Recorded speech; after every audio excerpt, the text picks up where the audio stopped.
तो आकांक्षा केस में एक बार फिर पापी समर सिंह की जमानत खारिज हो चुकी है। हालांकि ये हम सभी जानते थे कि समर सिंह को जमानत मिलना मुश्किल है, उस पापी की जमानत खारिज होनी ही होनी थी। मगर आप ये जानकर शॉक्ड रह जाएंगे दोस्तों कि किस बिना पर, किस सबूत के आधार पर समर सिंह की जमानत को खारिज किया गया।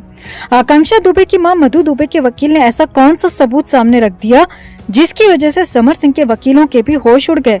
वो समर सिंह के बचाव में अपनी दलील में कुछ नहीं कह पाए और पापी समर सिंह की जमानत याचिका खारिज कर दी गई।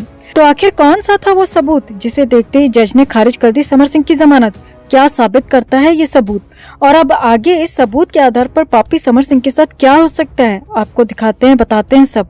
आप भी आकांक्षा के इंसाफ के लिए इस खबर को ज्यादा से ज्यादा लाइक और शेयर कर अपना प्यारा सपोर्ट दिखाएं और कमेंट में जस्टिस फॉर आकांक्षा जरूर लिखें। चैनल के साथ जुड़कर चैनल को सब्सक्राइब कर इस मुहिम का हिस्सा बने, हमारी ताकत बने।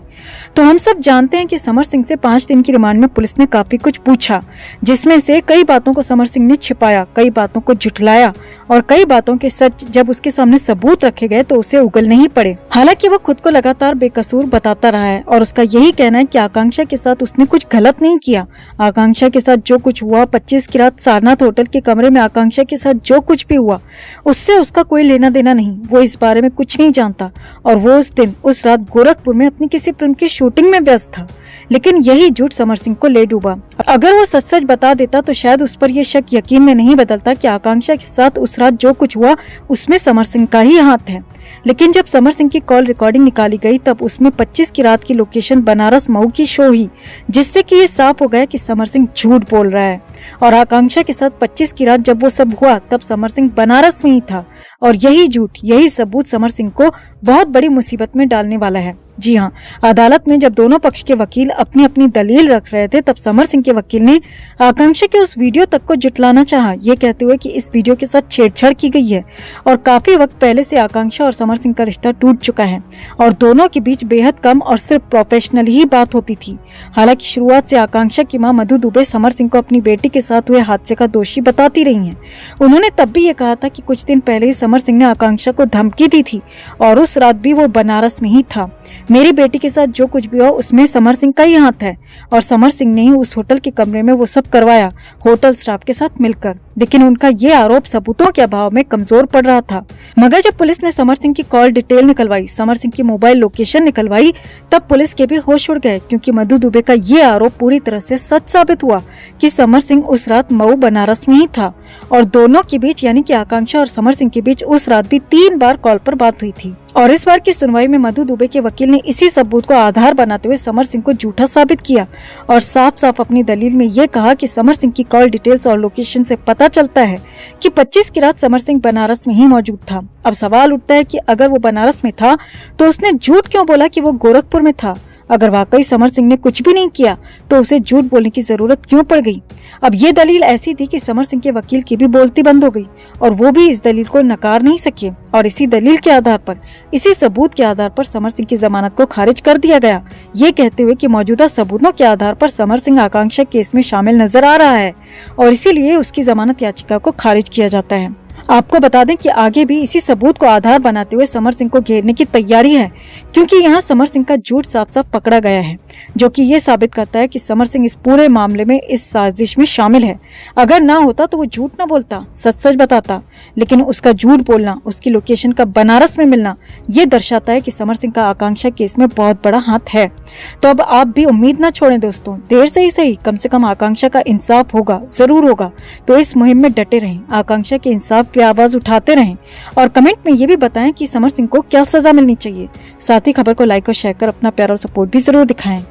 तो रोज आकांक्षा केस में कुछ न कुछ नया खुलासा हो रहा है, जो सीधे तौर पर बयां कर रहा है, चीख चीख कर कह रहा है कि उस लड़की ने खुद कुछ नहीं किया था, बल्कि उसके साथ जबरदस्ती हुई, उसे जबरदस्ती इस दुनिया से भेज दिया गया। रोज कोई न कोई ऐसा सबूत, ऐसा सच जो पुलिस ने छिपाया, वो सामने आकर कड़ी से कड़ी जोड़ता नजर आ रहा है, जो कि हम सबको तो नजर आ रहा है मगर पुलिस को नहीं। अब इस बीच आकांक्षा के कमरे की लाइट्स और वॉशरूम के खुले नल को लेकर भी सवाल उठ रहे हैं। और वैसे तो अब तक ऐसे कई सबूत सामने आ चुके हैं जो ये पुख्ता कर रहे हैं कि हो न हो आकांक्षा के साथ उस रात कमरे में जो कुछ हुआ उसमें संदीप सिंह भी शामिल था, वहीं मौजूद था।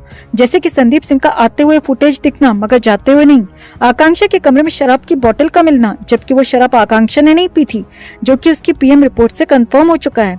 वहीं संदीप सिंह का होटल स्टाफ का झूठ बोलना कि आकांक्षा पार्टी से लौटते वक्त नशे में थी और संदीप सिंह उसे सहारा देते हुए कमरे में ले गया था और 17 मिनट बाद वापस चला गया था, हालांकि ये भी सरासर झूठ है। अब यहाँ तक ये सब तो सबको पता ही है, मगर सूत्रों के हवाले से जो नई और बड़ी खबर निकल कर आ रही है वो ये है दोस्तों कि जब पुलिस ने संदीप से पूछा था कि उसके जाने के बाद आकांक्षा के कमरे की लाइट्स क्यों ऑफ हो गई थी, तो संदीप सिंह का जवाब था कि उसे इस बारे में कोई जानकारी नहीं, क्योंकि वो 17 मिनट ही वॉशरूम में था और फिर कमरे से निकल गया था। अब ये साफ है कि संदीप सिंह यहाँ झूठ बोल रहा है कि वो कमरे में सिर्फ 17 मिनट था और उस दौरान भी वो वॉशरूम में ही था। क्या ये मानने जैसी बात है दोस्तों? हरगिज नहीं, मगर ताज्जुब है कि पुलिस ने बड़ी आसानी से ये बात मान ली।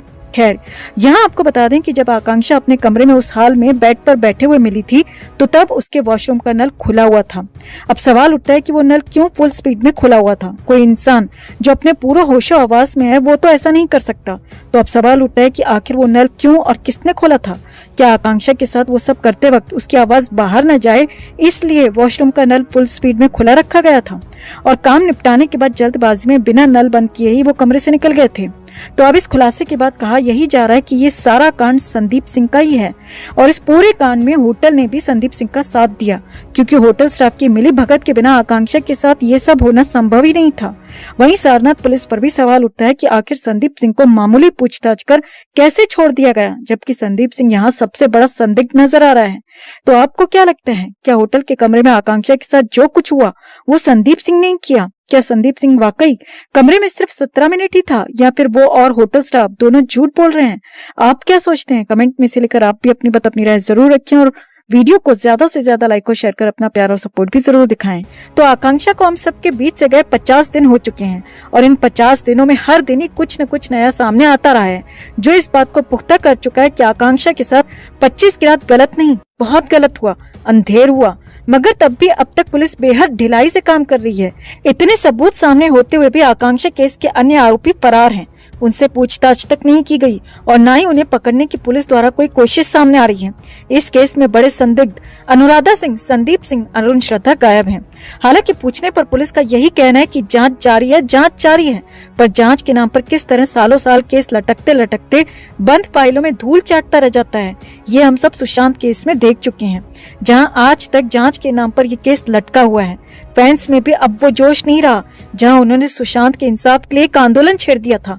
हाँ, कुछ फैंस आज भी डटे हुए हैं, मगर ज्यादातर लोगों ने उम्मीद छोड़ दी है और सब अपनी अपनी जिंदगी में आगे बढ़ गए हैं। लेकिन सुशांत का परिवार आज भी 14 जून 2020 पर ही रुका हुआ है। एक बुजुर्ग पिता और सुशांत की 4 बहनें आज भी अपने घर के चिराग के इंसाफ की आस लगाए बैठे हैं। ऐसे में फैंस नहीं चाहते कि आकांक्षा की मां के साथ भी यही हो, आकांक्षा के परिवार के साथ भी यही हो। फैंस नहीं चाहते कि ये केस भी उसी तरह जांच के नाम पर लटकता रहे और धीरे धीरे मामला ठंडा पड़ने पर इस केस की फाइल भी बंद कर दी जाए।